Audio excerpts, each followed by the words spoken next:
All right, so now we have a feel for both the pedal 6/4 and the passing 6/4.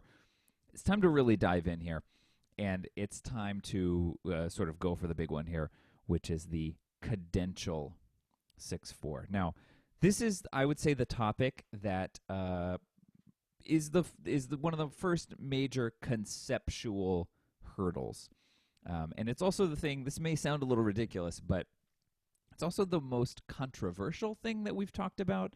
You know, music theory doesn't tend to be a super controversial class, but this is something that there is actually there are some differences of opinion about in terms of how to label it, how to think about it, and all that. So it can be kind of a difficult topic because of that, but we'll see if we can do our best to get through it. So let's start talking a bit about the cadential 6/4 here. All right, so cadential 6/4. As with the pedal and the passing 6/4 chords, we know that this is going to have a very specific purpose, and it's also going to be connected to very specific part writing techniques. So that's really, really critical for us here. The cadential 6/4 is actually the most commonly used second inversion chord. So in a way, there is a bit of a bit of a payoff for working through the difficulties with it and really working on understanding it, because it comes up a lot. It's extremely widely used, much more so than the other two. So this is the one to put your focus on. I would think, though, that the pedal and passing 6/4s wouldn't warrant as much attention because they're a little more straightforward. The cadential 6/4 does come with some baggage. So it's at least good, though, that it's the most commonly used. And if you hadn't sort of been able to tell already from the title, cadential 6/4, the place that it's going to come up is in a cadence. And a cadence is the thing that happens at the end. This is a cadence, right?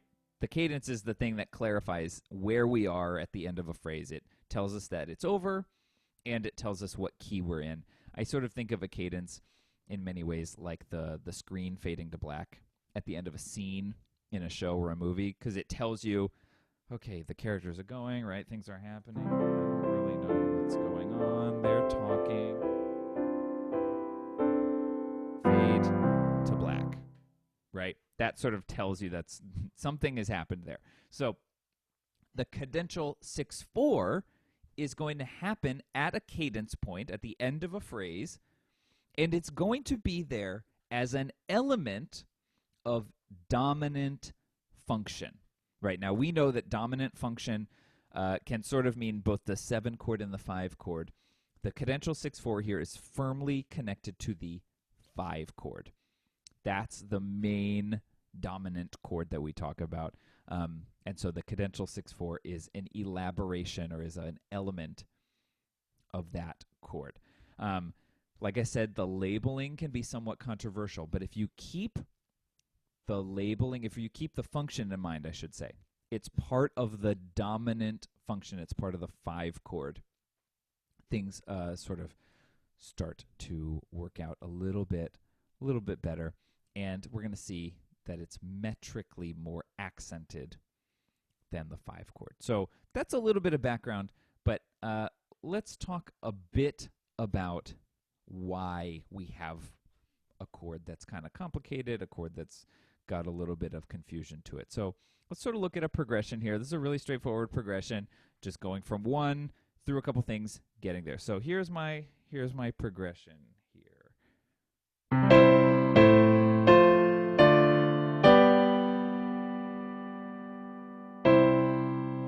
Okay. Tell me, or you can't tell me, but type in the chat or think about what was not so great about that. What really sort of, what's the problem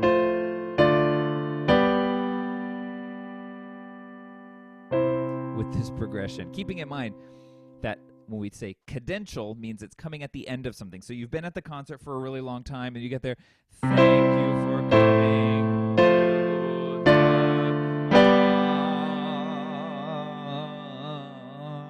concert, right? It sort of just is problematic because we hang out on the 5 chord way, way, way too long in that one, right? So the thing is, we got to 2 at the end of measure 1, but we didn't have enough beats to sort of make it work. So we ended up having to stay on the 5 chord for way too long. And so this is connected to something that we call harmonic rhythm, which is basically the rate at which the chords change. And so we sort of ran into a place there where it doesn't really work too well to put the final chord on beat 2. If you want this to sound like the ending, 1, 2, 3, 4, 1, 2, doesn't really have the right feel of an ending. So sort of run into trouble there. So you could make an argument that you could just sort of do a little bit of stuff with the 5 chord and maybe let's do this little tiny change. That's better, right?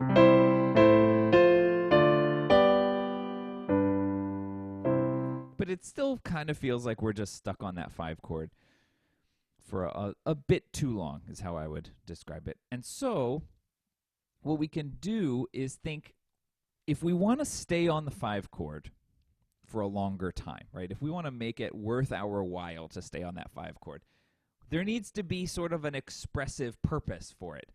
And oftentimes expressive purpose in music, or expressive anything, or functional whatever, is code for tension. We want there to be tension, which makes us want to sit in that tension and really enjoy sort of the feeling when it actually releases, because that's the sort of whole thing we're doing here with harmony, tension and release. And so if we want to stay on that dominant harmony, that 5 chord, for such a long period of time, we need to actually sort of juice it up a little bit and make sure that there's something happening there, that there's an element of tension in that chord. And so the cadential 6/4 ends up being a sort of nice compromise. So we can do this.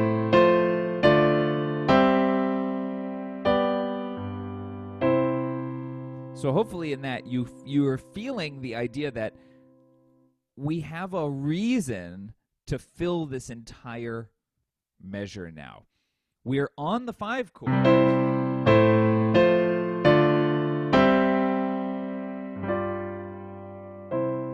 and we get that tension and release, but it doesn't feel like it's just sort of blah, just hanging out, nothing's really happening. So that's sort of a big part of why we have the cadential 6/4. Now, what we're going to see here is that the confusing thing about this is that this chord, if we look at the changed chord, the thing that I added here, if we stacked these notes, we would say, wait a second, what's going on here? We said we've got a C, we've got an E in the soprano, and we've got a G twice.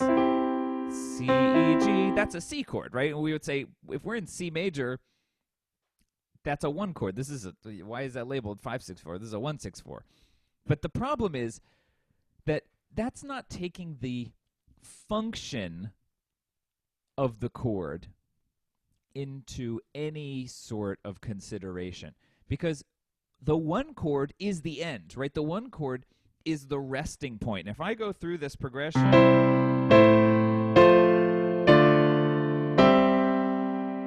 if that's a 1 chord, I should be able to stop here. But we can all hear that it still needs to keep going, right? When I hear this, just this bass line, right? That's not the end. That's the end. So even though we've got the notes of a 1 chord here, C, E, G, the function is 5.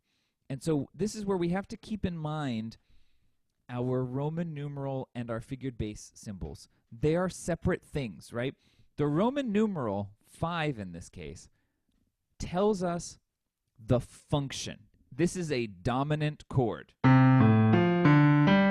Because we can tell that this is a 5 chord, of course we can, and it wants to go to 1.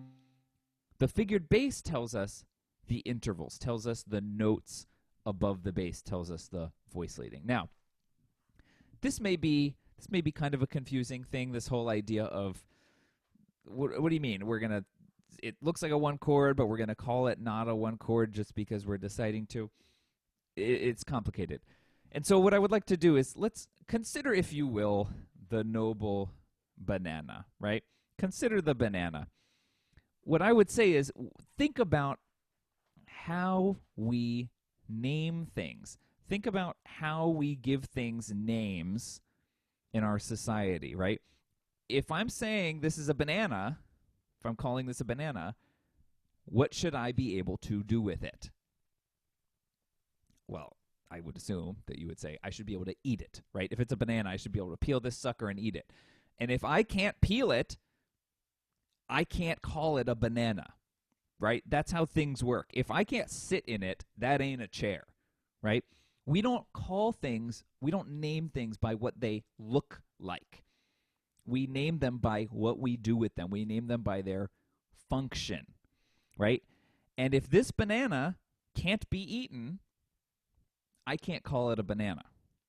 Instead, I would call this banana by what it does, by what it is, right? And so I would call it a shaker, right? That's what it is. It may look like a banana, but this thing was born to shake, right? So we name things by their function. We do not name things by what they look like. Just because this vaguely looks like a banana doesn't mean it gets to be called a banana if I can't eat it, which I can't, but I can shake it. So I would call it a shaker, or if I wanted to, banana shaker, right? It's the same thing with chords. It's the same thing with harmonies. If this doesn't have the function of a one chord, if we can't stop the progression there, if I can't stop here, that's not a one chord because this is a one chord.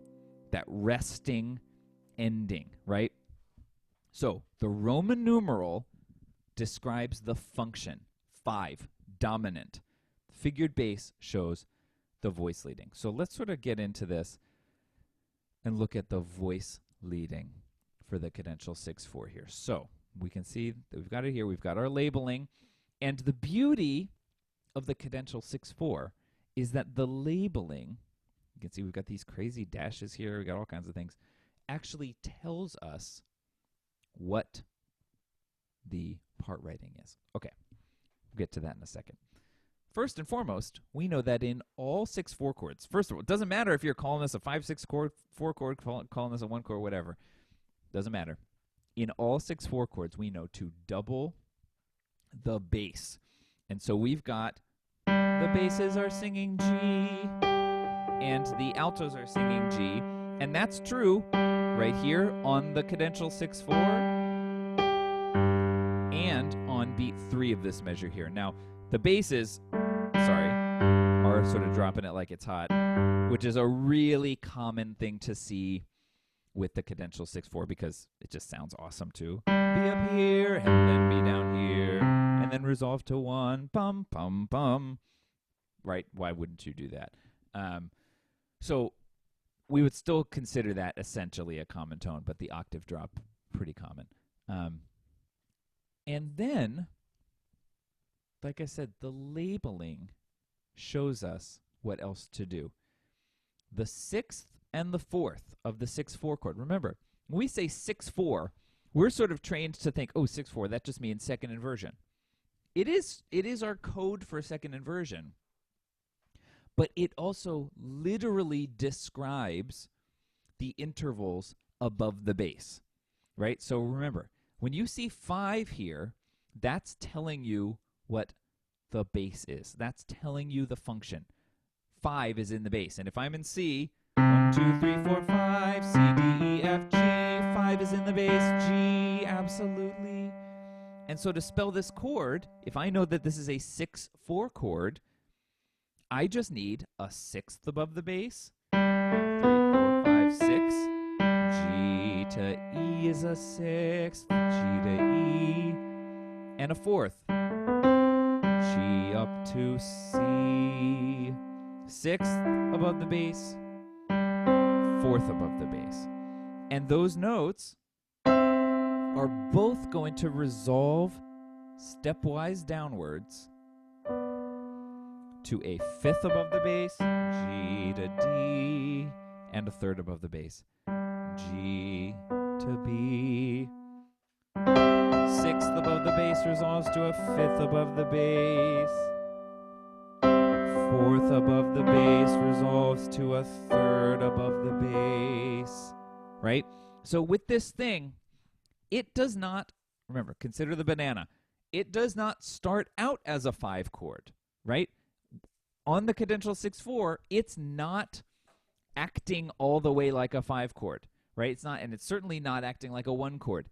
It's in the process of becoming a 5 chord, right? 5/3, we don't use 5/3 a lot, but what is 5/3 code for? 5/3 is code for root position. And so if we look here, this is a root position, G, B, D chord, right? The cadential 6/4 is a chord that is not quite 5, becoming a 5 chord. Remember that with the pedal and the passing 6/4, we said that the critical sort of conceptual idea is that they don't exist on their own. They're a part of a package progression deal, right? And that's the same here. These chords, or this chord, this cadential 6/4, is becoming the 5 chord. Absolutely, on the beat, it's not all of a 5 chord. It's becoming the 5 chord. And so when we look at this on its own and say, oh, well, come on, that's C, E, G, that's a 1 chord. No, it's not. It's becoming the 5 chord. It has a 6th above the bass and a 4th above the bass. We name things by what they do, by their function. And when you hear that chord, this is a dominant chord. It's becoming a root position 5 chord that wants to lead to 1. It is not a 1 chord. You cannot end there, right? Thank you for coming all the way out to my concert.